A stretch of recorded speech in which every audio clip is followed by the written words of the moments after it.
Mesdames, Messieurs, bonjour. J'ai tenu à m'adresser à vous à l'heure du vote du budget. Et je vous le dis franchement, je ne suis pas bien. Je vous épargnerai mes nuits sans sommeil, je vous épargnerai mes doutes, mes incertitudes, je vous épargnerai tout cela parce que la constitution d'un budget, ce n'est pas une aventure personnelle, mais bien celle d'un collectif uni, même dans la difficulté. Et cette difficulté que nous avons toujours connue depuis 2008 est encore plus dure, encore plus prégnante cette année. Cette année, la baisse des dotations de l'État bat tous les records, hélas. Ce sont près de 900 000 € qui vont manquer, et ce sera vraisemblablement autant l'an prochain et autant l'année suivante. À cela s'ajoute l'évolution du fonds de péréquation et l'évolution normale des frais de fonctionnement. Alors comment fait-on? Comment fait-on sans augmenter les impôts? J'ai dit un jour, nous sommes en train d'attaquer l'os, eh bien l'os est atteint. Nous attaquons la moelle, et après la moelle, il n'y a plus rien. Parce que c'est vrai, vous le savez, nous avons commencé par réduire les subventions. Cela n'a pas été facile, cela fait encore des remous, des incompréhensions, et en même temps, nous ne sommes pas la seule ville à agir ainsi. Nous avons accru les tarifs, quelquefois de manière sensible, notamment pour les personnes hors cognac. Cela aussi a fait des remous et des incompréhensions. Nous avons regardé service par service quelles pouvaient être les économies, et nous en avons trouvé, mais cela ne suffit pas. Nous avons fixé un cap en matière d'emploi, pas de remplacement, sauf exception. Mais il faut aller encore plus loin. Nous travaillons sur les mutualisations, et cela avance, avec Grand Cognac et les 13 autres communes de la communauté de communes. Nous travaillons à des transferts de compétences, qui ne soient pas une charge supplémentaire pour la ville, ni pour la communauté de communes. Mesdames, Messieurs, est-ce que vous pensez un seul instant que je sois satisfait de voir le budget investissement diminuer de 40%? Oui, 40%. Nous allons passer cette année de 4,5 millions à 2,5 millions. Dans mes insomnies budgétaires, je pense aux rues que nous n'allons pas pouvoir faire, aux trottoirs qui ne pourront pas être entretenus cette année. Et souvent les gens que je rencontre me disent « Mais et mon trottoir, quand est-ce que vous allez le faire ?»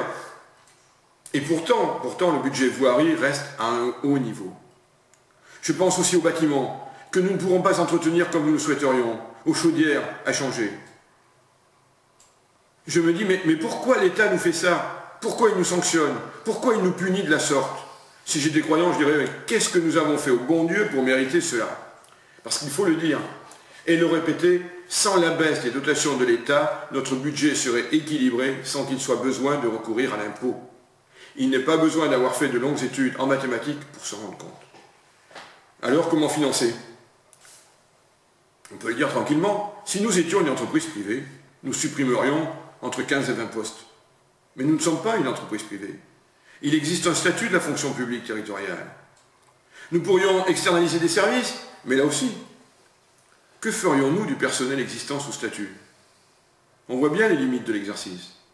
Donc, nous avons tourné, retourné, dans tous les sens. Compter, recompter, additionner, soustraire, espérer à tort, désespérer est plutôt le mot qui convient aujourd'hui.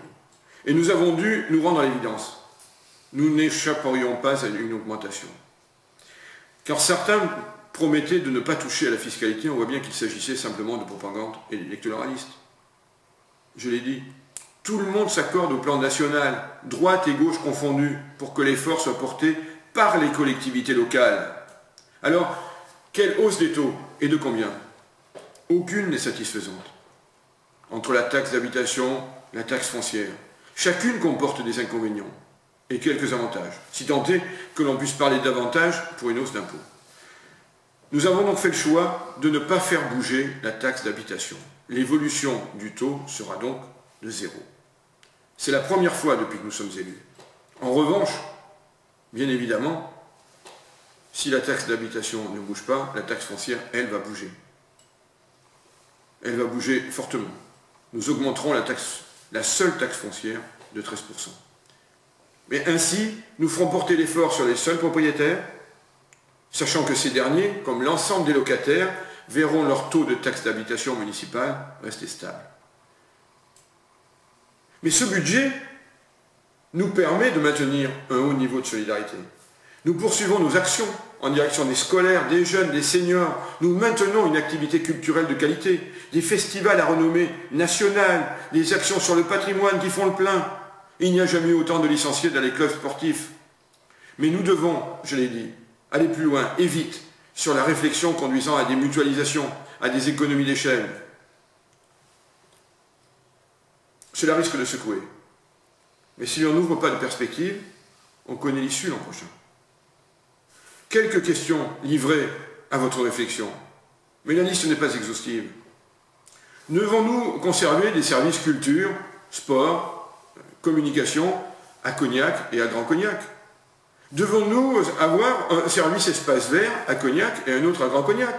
Devons-nous avoir un service financier à Cognac et un autre à Grand Cognac? Autre question. Devons-nous avoir une police municipale à Cognac et une autre à Château-Bernard? Devons-nous conserver l'ensemble des dispositifs en direction des jeunes enfants? Et la liste est longue. Ça, c'est pour les services. Mais on peut se poser la question pour d'autres structures. Je pense à 2 structures musicales et festives. Est-il utile et nécessaire dans notre ville, d'avoir une association, Blues Passion, et une autre West Rock, toutes 2 issues d'une scission avec le centre d'animation? Ne devons pas envisager un rapprochement au moins géographique entre le conservatoire et West Rock School? Doit-on avoir 2 salons littéraires, un sur les littératures européennes et l'autre sur le polar? Doit-on avoir un office municipal des sports, ou plutôt un office intercommunal des sports? Bien évidemment, mesdames, messieurs, nous n'imposerons rien pour la partie associative. Mais quand les finances se tarissent, la question mérite d'être posée. Et elle le sera.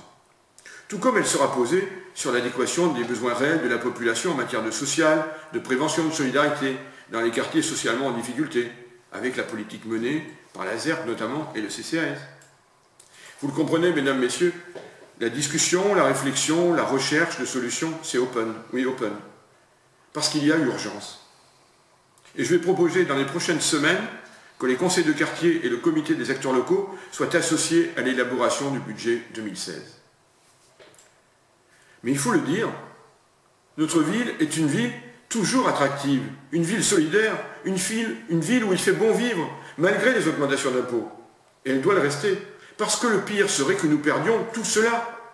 Quand on s'appelle Cognac, comment peut-on imaginer de nous replier sur nous-mêmes, de sacrifier la culture, la promotion de la ville, tout ce qui fait que l'on est fier d'être cognacé, de sacrifier le vivre ensemble, le lien social, la convivialité?